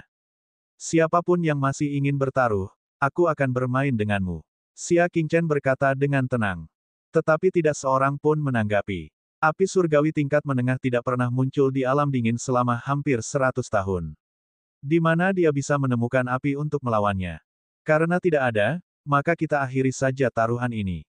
Xia Qingchen membawa banyak barang dan bersiap untuk pergi. Tunggu, dia telah mencegat pedang orang gila itu. Kembalikan pedang ular darah itu padaku. Ucapnya dengan ekspresi yang garang. Tidakkah kau mengerti? Xia Qingchen berkata dengan acuh tak acuh. Pedang gila itu bertindak tanpa malu-malu. Aku menyesalinya, bukan. Serahkan segera. Jangan berpikir bahwa kaulah satu-satunya yang memiliki token Putri Yanyu. Aku juga memilikinya. Dia menjentikkan tangannya dan mengeluarkan sebuah token dengan kabut yang mengalir di sekitarnya. Aku orang luar biasa yang diundang oleh Putri Yanyu. Menurutmu, siapa dirimu? Menurutmu, siapa yang akan dibantu Putri Yanyu jika kau membuat keributan dengannya? Pedang orang gila berpura-pura gila. Yu Feng dan Yu Guitian yang tadinya linglung, tersadar kembali dan ekspresi mereka pun berubah. Masih ada rencana yang dapat menerobos situasi berbahaya itu, membunuh Xia Qingchen. Semua orang yang hadir telah dibujuk oleh Xia Qingchen dan menjadi bangkrut. Jika mereka dapat membunuhnya dan mendapatkan kembali aset mereka, dia yakin mereka akan sangat bersedia merahasiakannya. Dengan cara ini, mereka tidak akan dihukum oleh keluarga Yu dan mereka tidak perlu khawatir tentang reputasi persekutuan. Yang lainnya bisa merasakan suasana itu, dan tatapan mereka semua berubah saat mereka perlahan menoleh ke arah Xia Qingchen. Mereka hanya butuh pandangan sekilas untuk memutuskan apakah akan bertindak atau tidak. Sebuah pusaran tak kasat mata yang berbahaya muncul dan menarik Xia Qingchen masuk. Namun, ekspresi Xia Qingchen tetap sama. Dia berkata dengan tenang, menurutmu aku ini siapa? Biar orang lain yang memberitahumu. Dia mengulurkan jarinya dan menjentikkannya. Bab 726, menunjukkan jalan. Begitu dia selesai berbicara, lantai atas aula kaisar dihancurkan oleh kekuatan yang dahsyat. Tornado hitam Ki Iblis tiba-tiba turun. Pada saat yang sama, ada juga aura tahap akhir alam bulan kecil yang menekan semua orang yang hadir. Dialah pakar yang diundang aula 5 harta, Senior Li. Senior Li terbungkus jubah hitam, hanya memperlihatkan sepasang mata brutal yang unik bagi binatang buas. Menurut Tuan Muda Xia, dia ini siapa? Aku akan memberitahumu. Lapisan kabut iblis hitam melingkari tubuhnya, yang berubah menjadi cakar tajam binatang iblis dan mencengkeram pedang orang gila itu. Ekspresi wajahnya berubah drastis, tidak ada sedikit pun tanda-tanda kegilaan di wajahnya. Yang ada hanya ketakutan. Saat dia mundur, dia memadatkan teknik pedang dengan kedua jarinya dan buru-buru melawan. Pedang gila yang kejam. Ini adalah pedang terkuatnya dalam ilmu pedang gila. Ilmu pedangnya tidak terduga dan bervariasi, licik dan kejam. Kekuatan ki pedang yang terkandung dalam teknik pedang juga tak terlukiskan. Ia mengarahkan jari-jarinya ke depan, dan udara pun meledak. Aliran udara seputih bulan tiba-tiba melesat keluar. Akan tetapi, ia masih berada pada tahap awal alam bulan kecil, dan ilmu pedangnya tidak dapat menutupi perbedaan dalam kultivasi mereka. Puff! Terjadi ledakan keras, dan pedang ki langsung runtuh saat berhadapan dengan cakar kabut hitam. Momentum cakar tajam itu tidak berkurang saat mencakar dada pedang gila itu. Ah! Yang terakhir menjerit melengking saat dadanya dicakar oleh cakar tajam, memperlihatkan 5 lubang berdarah berwarna cerah. Kemudian, dia mengangkat cakarnya yang tajam dan melemparkan pedang orang gila itu melalui celah atap. Baru kemudian Senior Li menarik kabut hitam itu. Tatapannya yang dingin menyapu seluruh orang yang hadir, dan dia berkata dengan acuh tak acuh, apakah kalian semua perlu aku memberitahu kalian siapa Tuan Xia? Yu Feng dan Yu Guitian juga mundur karena takut. Yang pertama berteriak, orang-orang. Ada juga 10 master di alam bulan kecil yang berjaga di luar aula kaisar. Mereka dapat dipanggil kapan saja untuk menangani keadaan darurat apapun. Namun, suasana di luar museum benar-benar sunyi. Tidak ada tanggapan. Jika kamu mencari ikan kecil di luar, mereka seharusnya tidak bisa menanggapimu, kata Senior Li acuh tak acuh. Yu Feng segera datang ke jendela dan membukanya. Wajahnya berubah drastis. 10 penjaga alam bulan di luar semuanya tergeletak di tanah, dan tidak diketahui apakah mereka masih hidup. Mereka ada di loteng, tetapi mereka tidak mendengar suara perkelahian apapun. Ini hanya bisa berarti satu hal, pertempuran telah berakhir dalam sekejap. Orang hanya bisa membayangkan betapa kuatnya iblis besar ini. Hati Yu Feng bergetar, ini adalah aula persekutuan klan Yu. Kau menerobos masuk ke tempat ini. Apa kau tidak memikirkan akibatnya? Senior Li mencibir dan tidak menjawab. Dia adalah iblis yang hebat dan dia bisa datang dan pergi sesuka hatinya. Dia benar-benar tidak takut pada keluarga Yu. Xia Qingchen melambaikan akta kepemilikan di tangannya dan berkata dengan acuh tak acuh, biarkan aku mengoreksimu. Tempat ini bukan balai persekutuan klan Yu, tapi milikku.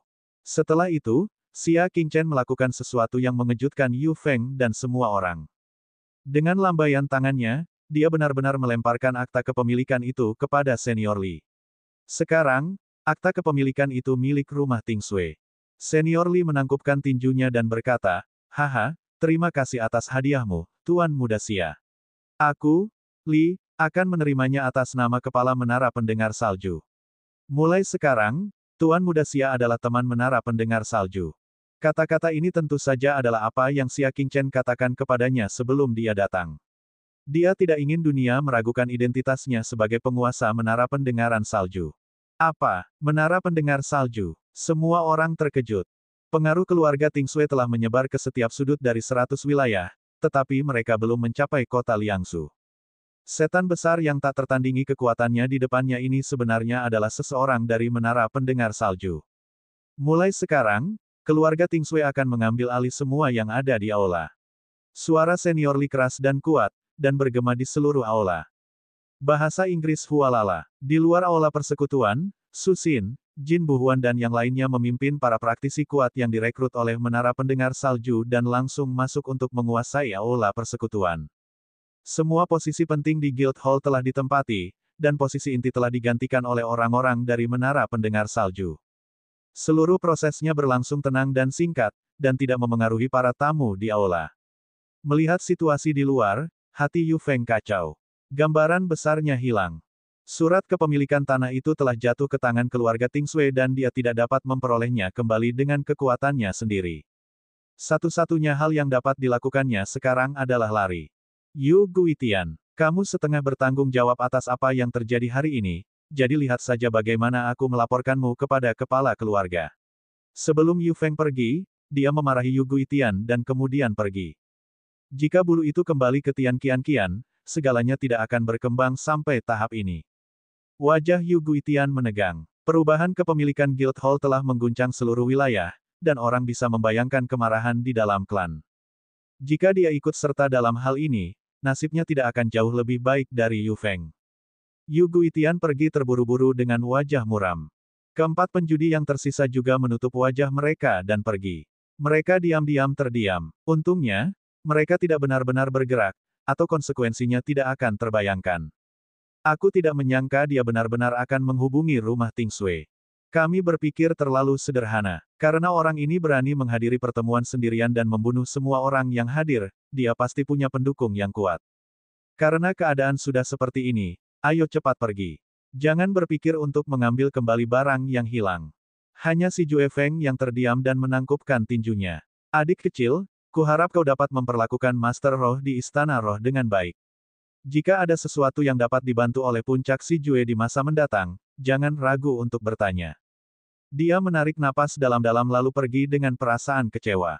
Bukan saja dia tidak mendapatkan langit api yang diinginkannya, tetapi dia juga kehilangan Istana Roh yang sudah susah payah dibangunnya. Lagi pula, dia telah bekerja keras selama separuh hidupnya, tetapi api surgawinya tidak sekuat api surgawi yang dikendalikan pemuda ini. Sayang sekali api surga tingkat menengah jatuh ke tangan pemuda itu. Pada akhirnya, ketika hanya dia dan Senior Li yang tersisa di aula Kaisar, yang terakhir berlutut dan dengan hormat berkata, kami memberi hormat kepada Master Menara. Senior Li sangat terkejut. Ini adalah pertama kalinya dia bertemu dengan Master Menara Pendengar Salju. Awalnya ia mengira bahwa pemilik Menara Pendengar Salju itu adalah seorang ahli tua yang sulit dipahami dan misterius. Siapa sangka ternyata dia hanyalah seorang pemuda. Sungguh di luar dugaan. Xia Qingchen mengamatinya. Binatang iblis berkabut. Dia berkata dengan tenang. Jarang sekali melihatnya. Jubah hitam Senior Li tiba-tiba bergetar, dan matanya dipenuhi dengan keterkejutan. Dia tidak pernah menunjukkan wajah aslinya kepada siapapun, dan dunia luar tidak tahu seperti apa wujud aslinya. Bahkan Jin Buhuan, yang merekrutnya secara pribadi, tidak mengetahuinya. Namun siapa yang tahu bahwa Xia Qingchen ternyata bisa mengetahuinya hanya dengan sekali pandang. Bagaimana mungkin dia tidak terkejut? Bawahan Li Fan memberi hormat kepada Master Menara. Hati Li Fan dipenuhi dengan rasa hormat. Master Menara di depannya tampak seperti seorang pemuda, tetapi dia memberinya perasaan yang mendalam, membuatnya tidak punya pilihan selain berhati-hati. Baiklah, suruh saja Susin mengurus rumah Ting Sue dengan baik. Xia Qingchen pergi dengan kedua tangan di belakang punggungnya. Dia melewati kasino yang berisik itu seperti angin sepoi-sepoi di malam yang gelap. Tak seorang pun tahu, tetapi tak seorang pun yang tidak terpengaruh. Di sisi lain, Yu Feng kabur di malam hari.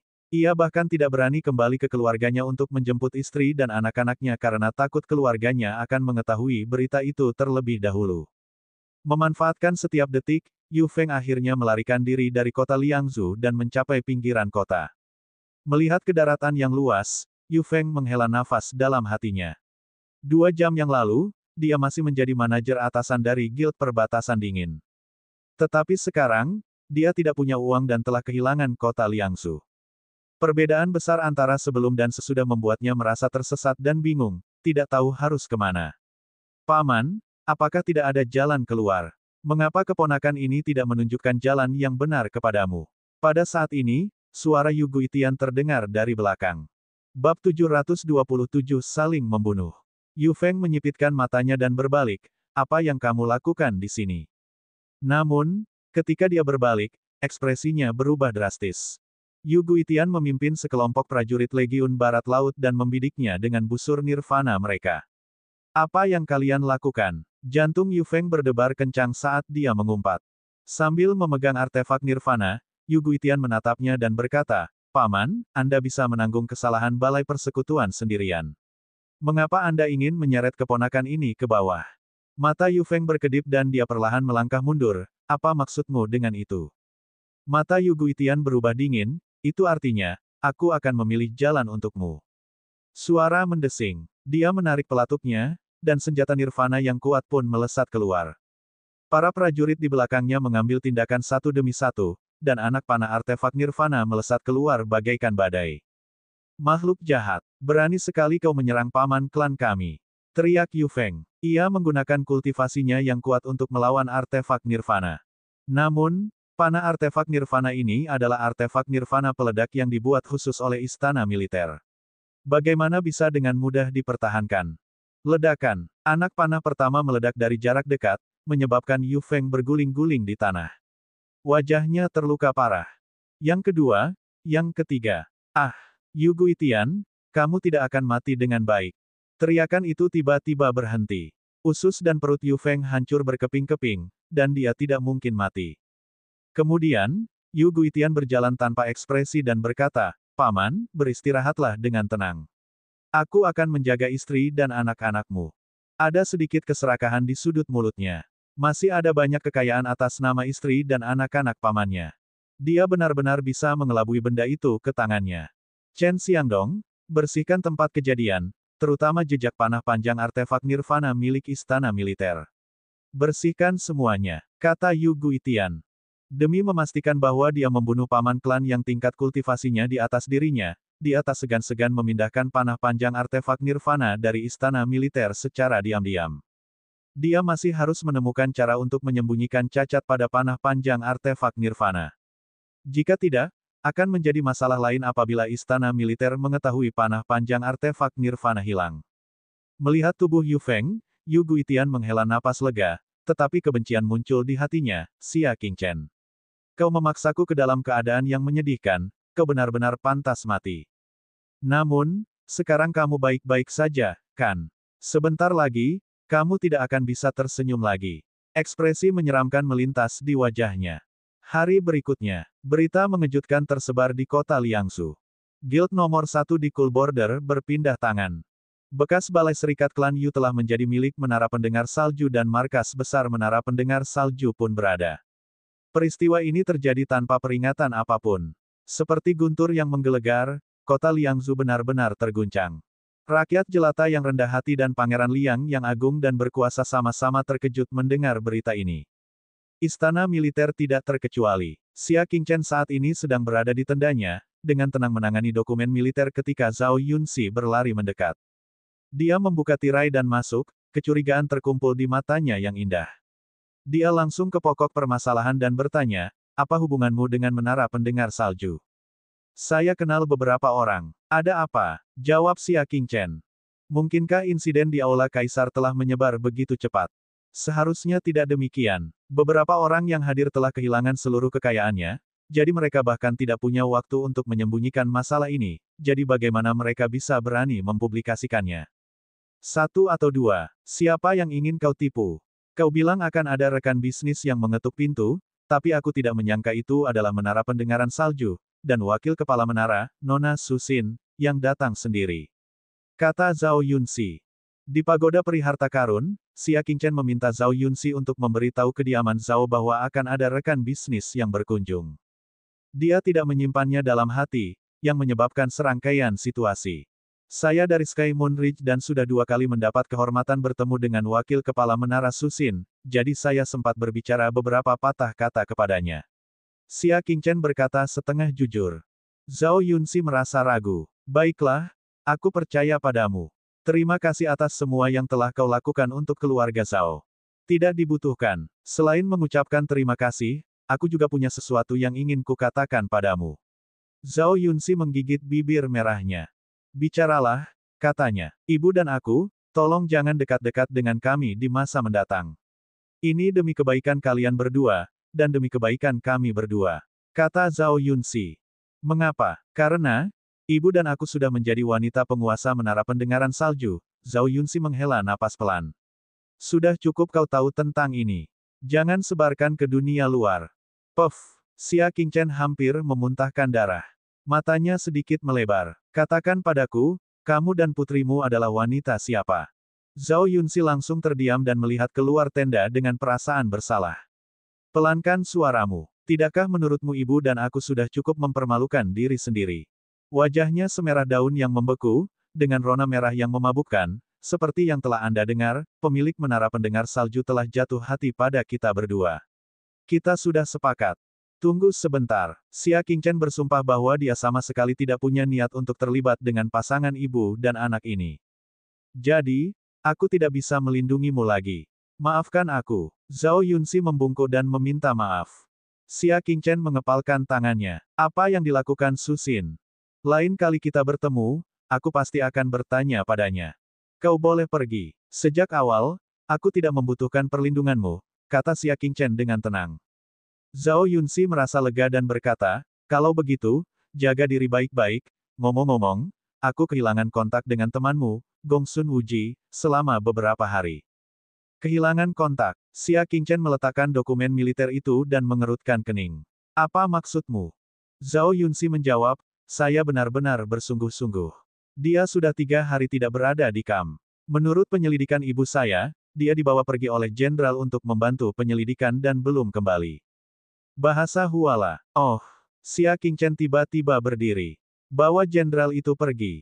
Kepala staf dan yang lainnya hanya bisa menyalahkan berbagai jenderal di kubu militer. Karena dia telah membawanya pergi, sesuatu yang penting pasti telah terjadi. Ibu sedang mengurus masalah ini.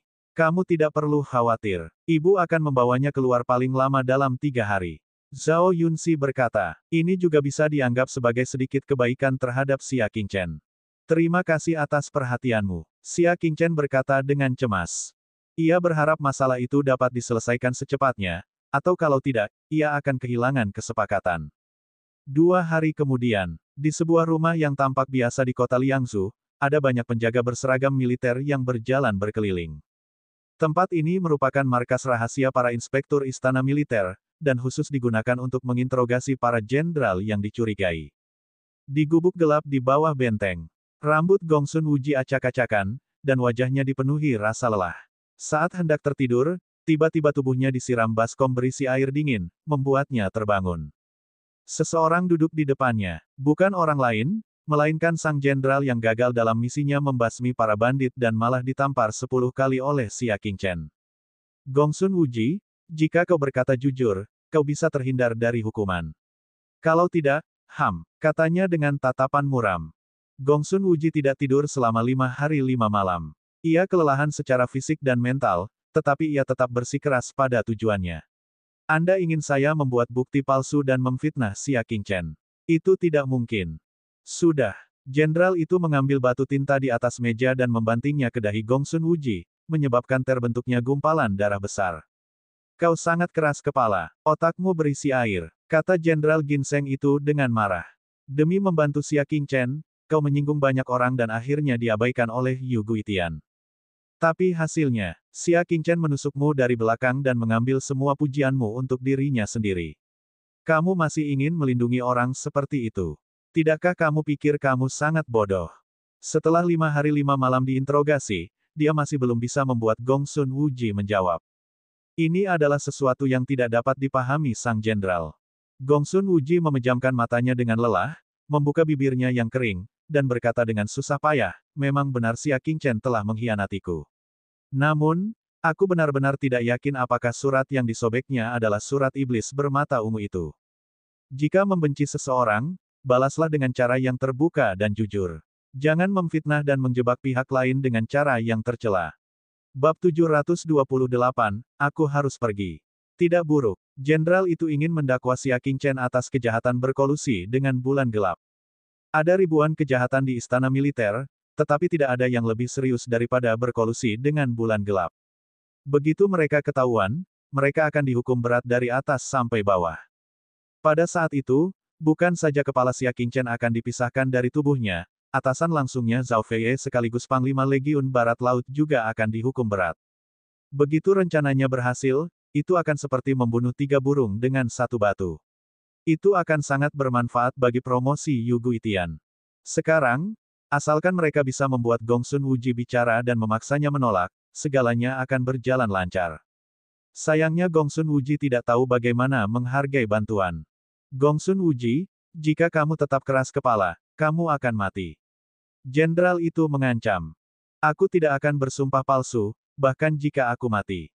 Gong Sun Wuji kelelahan namun tetap bertekad. Dengan itu, sang jenderal akhirnya kehilangan kesabarannya. Dia berkata dengan dingin, bagus. Sesuai keinginanmu. Dia mengeluarkan gulungan yang telah dia persiapkan sebelumnya dan membacanya di depan semua orang, sampaikan dekrit istana militer.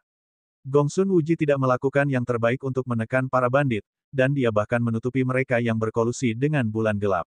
Dia adalah tersangka utama. Dia akan dilucuti dari jabatannya sebagai kavaleri 1000 orang dan ditahan di kamp militer untuk penyelidikan lebih lanjut. Apa? Mata Gong Sun Wuji membelalak kaget. Masalah ini belum selesai, jadi bagaimana istana militer bisa menghukum kita? Apakah Xia Qingchen telah berkolusi dengan bulan gelap atau tidak? Hal itu masih belum dapat dipastikan. Mengapa dia mengatakan bahwa dia sedang melindungi Xia Qingchen? Hehe, sejujurnya, kami sudah mendapatkan bukti lain. Alasan kami menginterogasi Anda adalah karena kami berharap buktinya akan lebih meyakinkan. Jenderal itu melempar dekrit dari istana militer dan berkata tanpa ekspresi, Anda bisa saja melarikan diri, tetapi Anda tidak menghargai kesempatan itu. Gong Sun Wuji mengambil gulungan itu, membaca isinya, lalu melihat stempel istana militer di bagian akhir. Wajahnya menjadi pucat. Itu memang keputusan istana militer. Akan tetapi, karena istana militer telah menghukumnya, bahkan jika dia setuju bekerja sama dengan mereka untuk memalsukan bukti, hasilnya tidak akan berubah. Sang jenderal hanya mencoba memanfaatkan sisa hartanya. Orang-orang, bawa dia kembali ke istana militer dan tunggu hukumannya. Atas perintah jenderal, seseorang menyeret Gong Sun Wuji keluar dari rumah hitam kecil itu dan masuk ke kereta penjara yang menunggu di luar istana. Aku tidak bersalah. Gong Sun Wuji berteriak dengan sedih dan marah. Dia dianiaya. Kalian semua mencoba menjebakku. Dasar hina. Jenderal itu berjalan mendekat sambil meletakkan kedua tangannya di belakang punggungnya dan tersenyum tipis. Mari kita bicarakan ini di istana militer. Gong Sun Wuji mencengkeram jeruji besi sel dengan marah. Ia mengira angkatan darat adalah kesempatan baginya untuk bersinar dan menjadi orang yang lebih unggul dari orang lain, tetapi ia tidak menyangka bahwa angkatan darat juga sekelam itu. Selain itu, agar kamu tidak merasa kesepian dalam perjalanan ini, aku telah mengatur agar teman-teman lamamu menemanimu. Jenderal itu bertepuk tangan. Seorang jenderal dengan tanda 100 kavaleri gagah berani di pinggangnya memimpin sekelompok pasukan. Ia menangkupkan tinjunya ke arah sang jenderal dan berkata, jenderal ini akan mengawasi para penjahat dalam perjalanan ini. Yang mulia bisa tenang. Gong Sun Wuji merasa suara itu tidak asing. Ia menoleh untuk melihat, dan seperti tersambar petir. Setelah sekian lama, dia akhirnya menyadari sesuatu. Kau mengkhianatiku. Bai Mingqi tidak lain adalah mantan orang kepercayaannya, Xi Nyuan. Saat itu, hanya dia dan Xing Yuan yang menyaksikan Xia Qingchen merobek surat itu. Satu-satunya orang yang bisa mengungkap masalah ini adalah Xing Yuan. Istana militer mengatakan mereka punya bukti, jadi pastilah Xing Yuan. Xing Yuan memasang senyum palsu. Tuan Gongsun, Anda salah. Saya hanya melaporkan apa yang saya lihat. Apakah saya harus menutupi kejahatan seperti Anda? Kamu harus mati. Gongsun Wuji sangat marah. Aku telah menyia-nyiakan usahaku dalam membesarkanmu, dan beginilah caramu membalasku. Saat ia memimpin White Lion Legion, Xing Yuan hanya seorang sersan. Dia mengandalkan promosi Gongsun Wuji sampai ke posisinya saat ini. Tentu saja, saya ingat kebaikan Tuan Gongsun kepada saya, tetapi masalah pribadi adalah masalah pribadi, dan masalah publik adalah masalah publik. Tuan Gongsun telah melakukan kejahatan, jadi sebagai bawahan, saya harus menegakkan keadilan. Xing Yuan berkata dengan tidak setuju. Gongsun Wuji hanya menatapnya dengan sepasang mata marah. Dia tidak pernah menyangka bahwa Xing Yuan akan mengkhianatinya. Tiba-tiba, dia teringat saat dia memutuskan semua hubungannya dengan Xia Qingchen. Xia Qingchen pernah memperingatkannya agar berhati-hati dengan orang-orang di sekitarnya. Sekarang, itu telah menjadi kenyataan. Mungkinkah Xia Qingchen sudah merasakan sesuatu saat itu? Tidak, Xia Qingchen telah mengkhianatinya lebih dalam lagi. Tidak mungkin baginya untuk melakukannya demi kebaikannya sendiri. Selain itu, Sang Jenderal terkekeh. Kavaleri Xing Yuan yang beranggotakan 100 orang telah melakukan pekerjaan yang baik dalam melaporkan hal ini. Saya telah mengajukan permintaan ke istana militer untuk mempromosikan Xing Yuan menjadi kavaleri beranggotakan 1000 orang dari Legiun Singa Putih. Ketika kamu pergi ke istana militer untuk menghadapi dan memahami, hadiahnya akan diumumkan. Gongsun Wuji memejamkan matanya karena kesakitan dan bergumam, saya hanya ingin fokus pada seni bela diri, tetapi ada terlalu banyak penjahat di dunia. Apa yang bisa saya lakukan? Apa yang bisa saya lakukan? Tentu saja dia tidak menyerah. Dia ingin menyatakan kebenaran di depan semua orang di istana militer. Dia selalu tahu bahwa istana militer memiliki peraturan yang ketat, dan orang-orang di dalamnya jauh lebih tidak korup daripada mereka yang ada di KAM. Pada saat itu, pasti ada kesempatan untuk memperbaiki ketidakadilan. Ayo pergi. Jenderal itu mengabaikan gumaman Gongsun Wuji dan memerintahkan mereka untuk bergerak maju. Istana militer tidak berada di kota, tetapi di sebuah benteng di pinggiran kota. Mereka akan menghabiskan waktu seharian perjalanan ke sana. Tidak lama setelah itu, Xia Qingchen akhirnya menerima berita itu. Zhao Yunxi bergegas ke tendanya dengan ekspresi tergesa-gesa. Dia bahkan membawa serta sekelompok 1000 pasukan kriket. Itulah yang terjadi. Gongsun Wuji sudah dalam perjalanan ke istana militer. Nada bicara Zhao Yunxi rendah.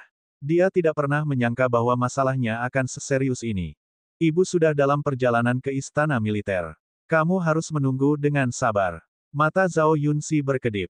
Zhao Fei, hanya Jenderal Legiun Barat Laut, dan wewenangnya sangat terbatas. Dia bahkan tidak bisa menyelamatkan Gongsun Wuji dari tangan seorang jenderal, jadi bagaimana dia bisa menyelamatkan seseorang di istana militer? Baik-baik saja kalau Gongsun Wuji tidak bersalah, tapi kalau dia bersalah, bahkan Panglima tertinggi pun tidak akan berguna. Xia Qingchen tetap teguh seperti batu. Dia dengan tenang menatap 10.000 pasukan kriket yang mengikutinya ke sini dan berkata, jadi, kalian di sini untuk menangkapku. Bahkan Gongsun Wuji telah ditangkap dan dibawa ke istana militer. Bagaimana mungkin Xia Qingchen, yang merupakan pelaku utama, tidak ikut campur? Zhao Yunxi menundukkan kepalanya dan menggelengkan kepalanya sedikit. Tidak, orang-orang yang menangkapmu adalah tim utusan khusus yang dikirim oleh istana militer. Mereka masih dalam perjalanan. Kami di sini untuk menghentikanmu melakukan kesalahan lagi. Sebelum Zhao Fei, pergi, dia memperingatkan untuk tidak membiarkan Xia Qingchen pergi dan mencegat mereka untuk menyelamatkan mereka. Itu hanya akan menghasilkan efek sebaliknya. Masih ada peluang untuk membalikkan keadaan jika mereka membuat keributan di depan istana militer, tetapi jika mereka menyelamatkan orang di tengah jalan, mereka akan dihukum. Oleh karena itu, mereka pasti tidak bisa membiarkan Xia Qingchen meninggalkan KAM militer. Bagaimana jika aku bersikeras? Xia Qingchen perlahan berdiri. Tidak ada angin malam ini, tetapi pakaiannya berkibar. Tidak ada salju malam ini, tetapi matanya dingin. Zhao Yunxi berada sangat jauh dan tidak melihat bahwa meja marmer di depan Xia Qingchen sudah penuh retakan. Tulisan militer dan kuas tulis di atasnya telah lama hancur menjadi debu. Tuan Xia, Mohon jaga sopan santun Anda. Qian Xiaoji yang diperintahkan datang berkata serempak, jangan memaksa kami menggunakan kekerasan.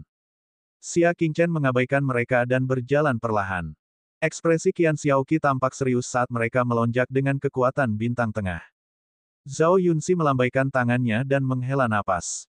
Kalian semua boleh pergi. Biar aku yang melakukannya. Dia meletakkan pedang di tangannya dan berkata dengan bibir merahnya, sebelum kemarin, akulah yang melindungimu. Namun setelah hari ini, aku harus bertindak melawanmu. Xia Qingchen, jangan mempersulitku, oke. Xia Qingchen menjawab, aku berutang budi pada Gong Sun Wuji. Aku punya perasaan padanya. Siapapun bisa memilih untuk tidak menyelamatkannya. Hanya aku yang tidak bisa. Saat dia melangkah maju, datanglah angin kencang, debu, dan pasir beterbangan ke arah wajah Zhao Yunxi. Kalian semua, jangan lakukan apapun. Aku sudah cukup, desahnya dalam-dalam. Sebagai salah satu ahli top di Legiun Barat Laut dan pernah menjadi pengawal pribadi Xia Qingchen, seharusnya sangat mudah untuk menangkapnya. Bab 729, kultivasi akhirnya terungkap. Zhao Yunxi mengepalkan kelima jarinya membentuk cakar, dan kekuatan bintang dari transformasi ke-8 tingkat bintang tengah melonjak seperti mata air. Kultivasinya begitu kuat sehingga dia dapat menduduki peringkat 10 besar kavaleri kriket 1000 Angkatan Darat Barat Laut. Xia Qingchen baru saja menjadi penunggang 1000 punggung, dan kekuatannya paling banyak berada di sekitar transformasi ke-5 tingkat bintang tengah. Sama sekali tidak mungkin baginya untuk menandinginya. Sebaiknya kau pergi, Xia Qingchen berkata pelan. Jika mereka benar-benar bertarung, Zhao Yunxi akan merasakan kemunduran yang besar. Hari ini, aku harus membuatmu tinggal, jadi aku minta maaf. Kaki Zhao Yunxi yang seperti teratai mengetuk pelan dan dia terbang menjauh seperti seekor capung. Keduanya terpisah oleh jarak 10 zang, dan dalam 2 tarikan napas, mereka telah sampai. Tidak hanya kultivasinya yang tinggi, tetapi teknik gerakannya juga cukup bagus. Dia telah mencapai 900 kaki dengan satu langkah, yang sedikit lebih tinggi dari batas posisi bintang tengah. Kelima jarinya dengan lembut menekan titik akupuntur di tulang belikat Xia Qingchen. Selama dia dapat mencengkeram titik akupuntur dan mengerahkan sedikit tenaga, dia akan mampu menghentikan aliran kekuatan dalam tubuh Xia Qingchen, membuatnya tidak dapat melawan. Jangan salahkan aku, katanya sambil mendesah. Telapak tangannya dengan tepat menjepit titik akupuntur di bahu Xia Qingchen. Tidak ada kesulitan dalam keseluruhan proses. Semudah mengeluarkan sesuatu dari tas. Zhao Yunxi tidak merasa ada yang salah karena ini adalah perbedaan kekuatan di antara mereka. Namun, ketika kelima jari Zhao Yunxi dengan lembut menekan titik akupuntur, dia terkejut karena jari-jarinya tidak dapat menekan ke bawah. Bukan karena tubuh Xia Qingchen sangat kuat, tetapi karena ada kekuatan bintang yang sangat menakjubkan mengalir melalui titik akupunturnya. Kekuatan bintang melonjak seperti tsunami dan menghilangkan tekanan Zhao Yunxi. Kemudian, kekuatan bintang itu tiba-tiba meningkat dan menjentikkan jari Zhao Yunxi. Dia terhuyung mundur dan hampir terjatuh. Merasakan mati rasa di jari-jarinya, mata Zhao Yunxi dipenuhi dengan keheranan dan kebingungan. Ada apa dengan kekuatan bintangmu? Kekuatan bintang yang tak terbatas hampir sebanding dengan kekuatan seorang ahli posisi bintang yang hebat. Tapi apakah itu mungkin? Xia Qingchen berjalan perlahan. Itulah sebabnya aku berkata begitu. Lebih baik kau mundur saja. Zhao Yunxi selalu menjadi orang yang kompetitif, jadi bagaimana mungkin dia bisa dengan mudah jatuh ke posisi yang tidak menguntungkan. Mungkin teknikmu brilian, tetapi dalam menghadapi kekuatan absolut, semuanya sia-sia. Dia merasa bahwa kekuatan bintang abnormal yang dimiliki Xia Qingchen sebelumnya seharusnya merupakan semacam teknik untuk kekuatan bintangnya. Sebaliknya, dia meremehkan lawannya dan tidak pernah menggunakan kekuatan sebenarnya, itulah sebabnya dia kalah. Lagi, kelima jarinya dipenuhi dengan kekuatan bintang dari transformasi ke-8 dari posisi bintang sedang. Dia mengetuk ujung jari kakinya dan mendorong kultivasinya hingga ekstrim. Dia menyapu 950 kaki dengan satu langkah.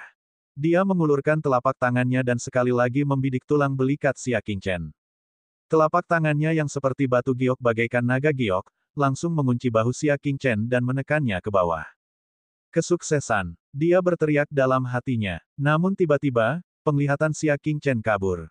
Cakar yang tadi dia gunakan untuk mencengkeram udara.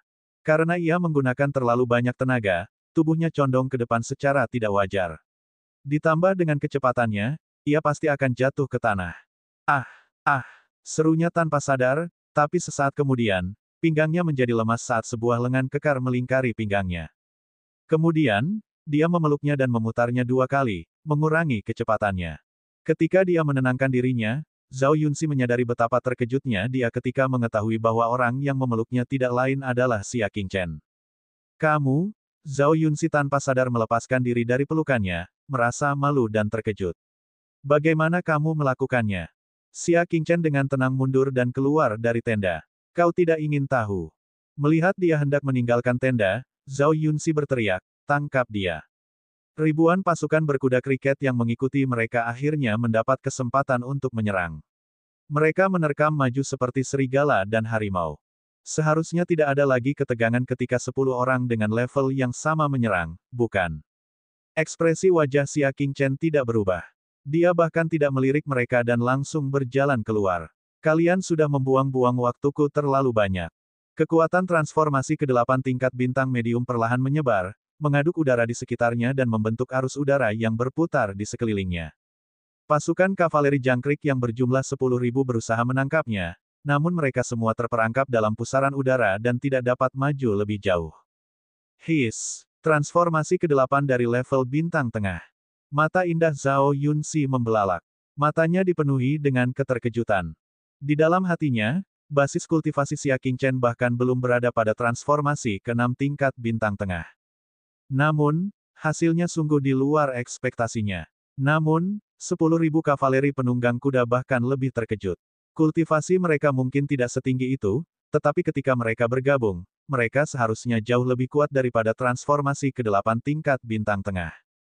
Tetapi pada saat ini, mereka semua terjebak dalam rawa arus Qi. Xia Qingchen mengulurkan jarinya dan menggambar busur lingkaran di depannya. Udara di sekelilingnya meledak ke segala arah, membuat 10.000 kavaleri kriket melayang. Hanya dengan satu gerakan saja, dia berhasil mengalahkan pasukan gabungan 10.000 kavaleri besar. Kita tidak bisa membiarkannya pergi. Begitu mereka mendarat, 1.000 prajurit berkuda itu segera bergegas maju lagi. Xia Qingchen menghela napas dalam diam. Aku tidak punya waktu untuk menemani kalian, ucapnya. Dengan ketukan jari kakinya, dia tiba-tiba memperlihatkan teknik gerakan 1.200 kaki. Apa? Saat sosoknya bergerak, ia menimbulkan hembusan angin yang mengejutkan. Pasukan berkuda kriket yang berjumlah 10.000 orang yang menyerbu, semuanya tertiup angin kencang dan menghantam tenda di sekitarnya hingga hancur. Ketika mereka berhasil lepas darinya, bagaimana mereka masih bisa melihat bayangan Xia Qingchen? Zhao Yunxi dan pasukan kavaleri 1.000 kriket merasa seperti sedang bermimpi. Apa tingkat kultivasinya? Salah satu dari 1.000 kavaleri kriket yang berpengalaman bergumam pada dirinya sendiri. Setidaknya pada transformasi ke-8 tingkat bintang tengah, kan? Transformasi ke-8 dari level bintang menengah sekuat ini. Seharusnya berada pada transformasi ke-9 dari level bintang menengah. Sementara semua orang sedang berbicara, Zhao Yunxi tampak linglung. Tidak heran dia telah mengatakan beberapa kali bahwa dia tidak membutuhkan perlindungannya. Jadi ternyata Xia Qingchen sendiri juga memiliki kekuatan yang sangat tinggi. Sungguh menggelikan bahwa dia begitu sombong dan bersikeras menjadi pengawalnya. Xia Qingchen pasti mencibirnya dalam hatinya saat itu, kan? Memikirkan hal ini, wajah Zhao Yunxi menjadi sedikit merah. Sialan, kau sangat hebat. Kenapa kau tidak mengatakannya? Kau membuatku malu. Zhao Yunxi membalas.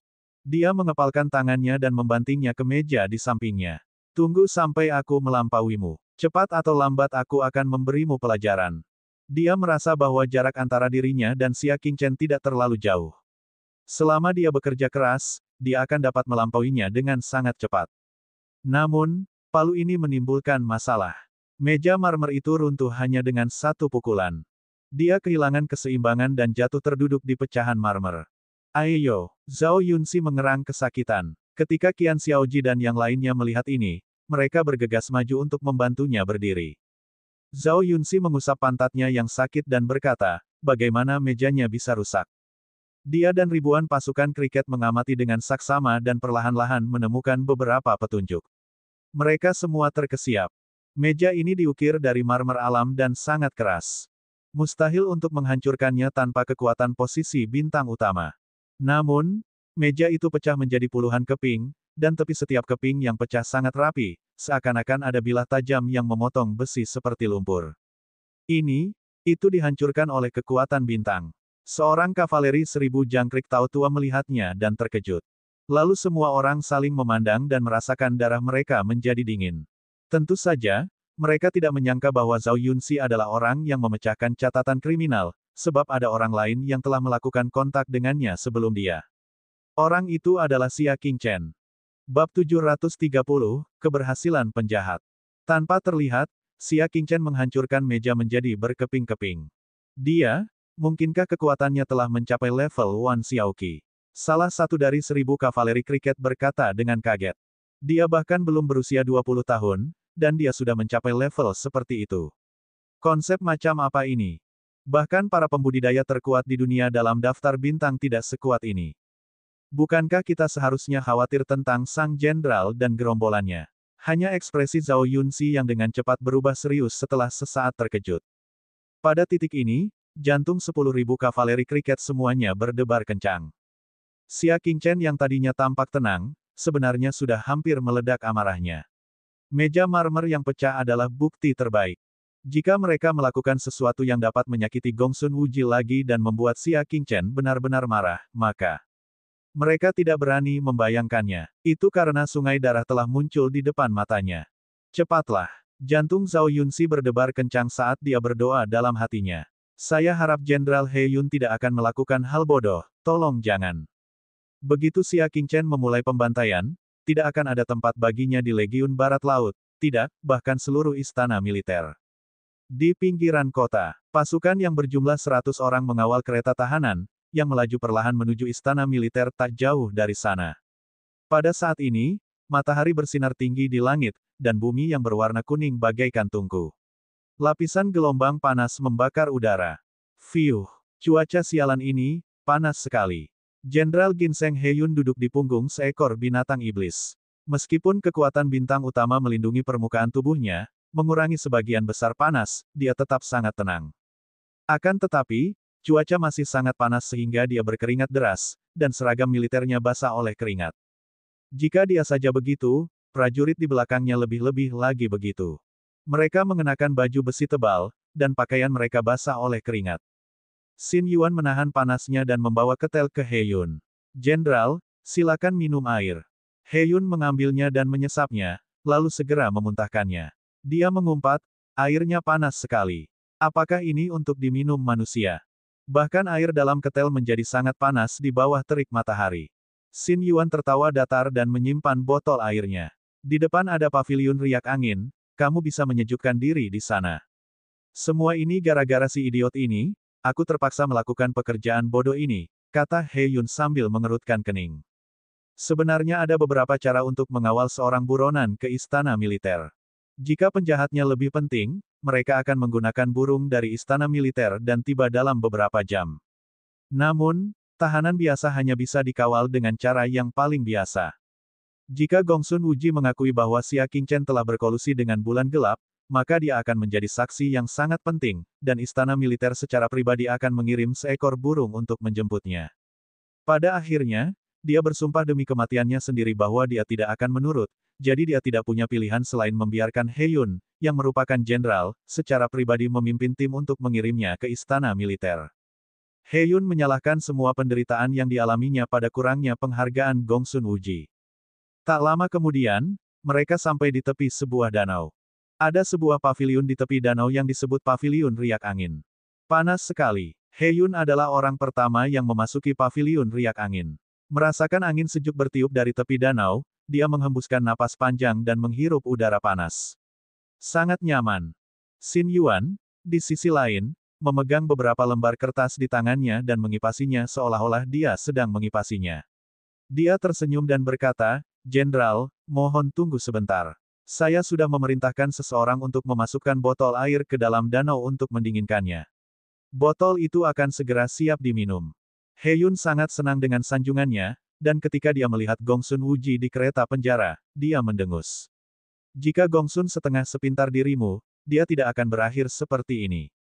Gongsun Wuji terlalu bertele-tele dan tidak tahu bagaimana menghadapi orang lain, Xin Yuan menimpali. Dia bahkan berani menyinggung Anda, tuanku. Dia sendiri yang harus disalahkan karena dipaksa meninggalkan negara ini hari ini. Melihat Gongsun Wuji yang sedang sekarat karena kehausan di kereta tahanan, Xing Yuan ingin menyenangkan hati He Yun. Tuan He, kurasa Gongsun Wuji tidak akan bisa bertahan lebih lama lagi. Mantan bawahanku sudah tidak tahan lagi, jadi aku ingin memberinya sesuatu untuk diminum. He Yun tahu dari kata-katanya bahwa dia sedang berbuat jahat, jadi dia senang menonton pertunjukan yang bagus. Ayo. Xin Yuan terkekeh, menyingsingkan lengan bajunya, dan keluar dengan ketel kosong. Kalian berdua, tunggu. Dia menunjuk ke arah para prajurit yang hendak buang air kecil di samping dan menghentikan mereka.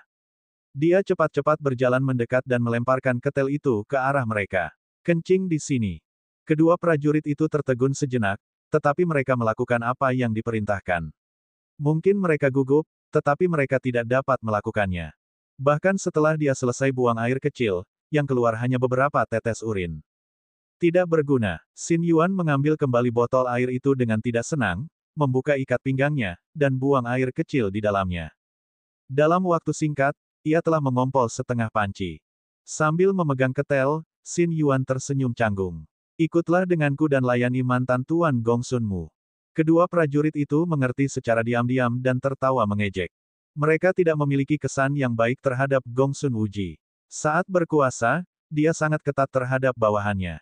Prajurit lain dari pasukan kavaleri jangkrik 1000 bisa makan enak, minum enak, dan bahkan menjalani kehidupan yang baik. Tapi bagaimana dengan White Lion Legion? Semenjak Gongsun Wuji mengambil alih, dia telah menghilangkan semua kesempatan bagi mereka untuk minum dan menggunakan seluruh waktu mereka untuk berlatih.